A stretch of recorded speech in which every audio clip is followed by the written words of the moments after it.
Gjykata e posaçme rrëzoi të parën kërkesë në 8 muaj që ish presidenti i vendit Ilir Meta bëri për zëvendësim të masës së sigurisë arrest në Burg, ku mbahet prej 21 tetorit vitit kaluar. Për avokatin Kujtim Cakrani, vendimi për mbajtje në paraburgim të kreut të Partisë së Lirisë Ilir Meta ishte indikuar politikisht. Zoti Meta është i bindur që është aty për arsye politike, ka kaluar çdo limit e organi procedurës, duke shkelur edhe vendimin e fundit të Gjykatës Evropiane e Drejtave të Njerëzit Gëllçi kundër Shqipërisë. Gjatë seancës ku ishte i pranishëm vetë ish presidenti i vendit, pati debate të forta juridike mes tij dhe prokurorit të çështjes Sotir Klapi.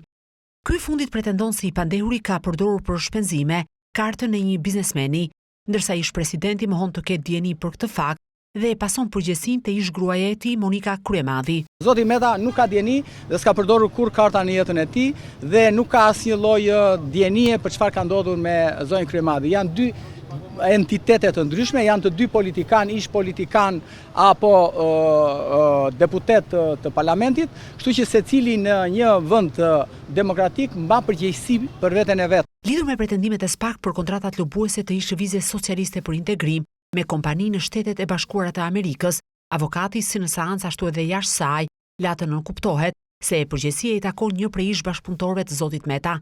Është një avokat grek i cili ka ngatruar jo vetëm politikën greke, por ka ngatruar edhe politikën shqiptare tashmë, dhe ai individi ka një personazh tjetër që sot është afër Partisë Socialiste, i cili është promovuar nga kjo parti.